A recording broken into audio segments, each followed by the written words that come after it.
Bonjour à tous, on se retrouve pour une petite vidéo de présentation de leurre Caperlan, car nous avons eu la chance d'avoir un partenariat avec le Décathlon à leurre pour l'année 2019. À cet effet, nous avons reçu quelques nouveautés Caperlan pour la pêche au brochet. Nous allons d'abord faire une première partie de présentation ici, avant de se retrouver dans les polders pour le test. Premièrement, je vais vous présenter le modèle perche. Donc ici, nous avons 4 coloris. Donc 4 coloris, ils sont déclinés tous en plusieurs tailles. Donc ici, je vais vous présenter en premier ceux de 17 cm et 13 cm. Voici la perche coloris orange. Donc vous pouvez voir, donc, ils sont déjà montés. L'hameçon sort juste avant la petite nageoire dorsale, ce qui permet de garder une très bonne souplesse du leurre et de ne pas altérer sa nage. Tous les leurres n'ont pas d'attractant, mais pourtant sont assez gras. Pour une raison simple, ils sont tous enduits de vaseline, afin de ne pas altérer le leurre dans le transport et dans l'emballage, et aussi pour ne pas qu'il colle pendant la fabrication du leurre. Caperlan a donc décidé de créer cette gamme souple de leurre sans attractant, mais nous avons la possibilité d'en rajouter par la suite, comme des boosters ou des additifs olfactifs, ce qui permet donc d'augmenter l'attractivité du leurre. Comme deuxième leurre, je vais vous présenter ici le Rockspin, donc c'est un leurre équipé de palettes. Il existe en plusieurs coloris, comme ici en orange, mais en plusieurs tailles. Donc celui-ci, c'est en 15 cm et ici en 12. Du même coloris que le premier et en Fire Tiger. Ce leurre a la particularité d'être le premier leurre équipé d'une double palette en feuille de saule. Il est aussi équipé, comme on peut voir par transparence ici, d'une corde piano qui relie directement la tête du leurre à la dernière attache des palettes. Ce qui permet lors d'une attaque violente de ne pas se faire arracher les palettes. Cette corde est assez fine, ce qui permet au leurre de garder une très bonne souplesse et une nage naturelle. Ici, comme dernier leurre à brochet que nous allons présenter, il y a le Roach Gardon. Ici, donc en taille de, je vérifie, de 16 cm. Nous l'avons aussi déjà monté donc en un peu plus petit, 12 cm. Et il existe aussi plus grand, 19 cm, pas encore monté. Nous ferons une vidéo plus tard où nous montrons les leurres, soit avec une tête plombée ou avec un montage shallow. Voici ici donc le leurre, un très beau coloris, très joli, bien vif. Donc équipé de sa tête plombée avec son hameçon simple et ici de la triple en dessous. Une particularité dont je n'ai pas encore parlé, mais qui est de cas sur tous les leurres qui sont légèrement translucides. Ici, donc le plomb, on peut le voir par transparence et il est équipé d'une feuille holographique. Je ne pense pas qu'on la voit bien à la caméra, mais donc une feuille holographique qui permet d'augmenter l'attractivité du leurre dans l'eau. La présentation des nouveautés 2019 pour le brochet est terminée. Maintenant, nous allons faire une petite sélection de quelques leurres, direction les polders pour essayer de faire du fish. On se retrouve au bord de l'eau.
C'est ici que se termine la vidéo de présentation des leurres.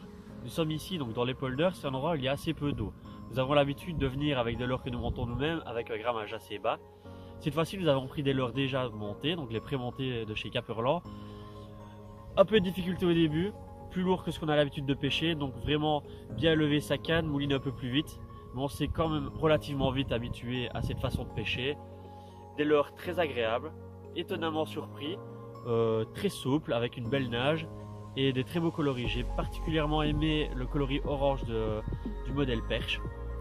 J'espère que cette vidéo vous aura plu. N'hésitez pas à vous abonner si ce n'est déjà fait, à laisser un petit pouce bleu ou un petit commentaire et à nous suivre sur tous les réseaux sociaux. À la prochaine!